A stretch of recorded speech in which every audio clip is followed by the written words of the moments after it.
Hello students, welcome back. In this module, we are doing the problems based on continuity in an interval. So, moving ahead with the problems.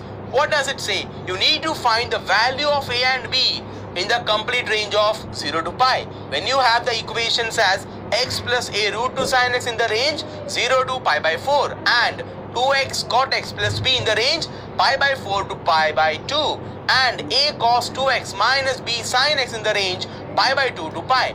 So, as a function is continuous on which domain 0 to pi. So, it is continuous at x equal to pi by 4. So, limit x is tending towards pi by 4 minus f of x should be equal to limit x is tending towards pi by 4 plus f of x.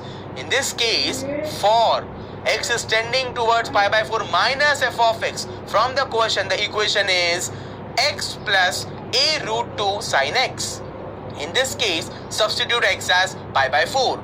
Then in that case the value would be pi by 4 plus a root 2 into sine of pi by 4. We know sine of pi by 4 is 1 by root 2. So the root 2 is getting cancelled and hence your equation would be pi by 4 plus e. Now let's call it as equation number 1. So moving ahead with the right hand limit, it would be x is tending towards pi by 4 plus f of x would be equal to, its equation is 2x cot x plus b. So in this case, put x as pi by 4. So value would be 2x, x is pi by 4 into cot of pi by 4. As we know, cot pi by 4 is 1. So value would be 2 gets cancelled and value which would be pi by 2 plus b. So we have the two equations with us. Hence it is continuous at which point x equal to pi by 4.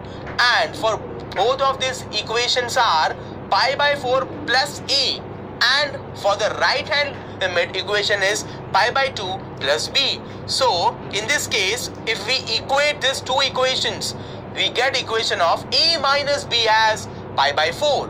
Mark this equation, students. This equation is quite useful, that is a minus b is equal to pi by 4. Moving ahead with the next point of continuity.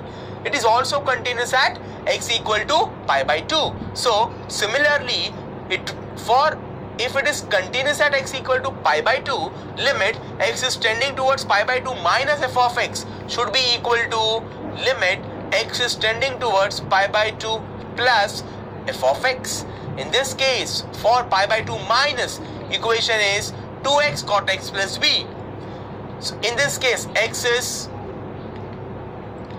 pi by 2. So if you are substituting, that is 2 into pi by 2 cot of pi by 2 plus b, which is equal to a into cos of 2 into pi by 2 minus b into sine of pi by 2. So 2 gets cancelled on either sides. So pi cot pi by 2 plus b is equal to a into cos pi minus b sine of pi by 2. We already know cot pi by 2 is 0. So 0 into pi would be 0. We know cos pi is minus 1. So a into minus 1 would be minus a. We know sin pi by 2 is 1. So the equation would be 0 plus b is equal to minus a minus b. Hence I can say a is equal to minus 2b. Mark as equation number 4. Students, you already know you had an equation in terms of a and b as equation number 3. So on substituting a as minus 2b in third equation, the third equation was a minus b is nothing but pi by 4. So when a minus b is pi by 4, now if you substitute a as minus 2b, equation would be minus 2b minus b is pi by 4. Therefore minus 3b is pi by 4 and I can say b is nothing but minus pi by 12. Once you get the value of b, you already know the value of a, that a is nothing but pi by 6. Hence, the required values for a and b are respectively pi by 6 and minus pi by 12. Such kind of problems you should solve for your self-study. Keep solving. Till then, see you in the next module. Thank you.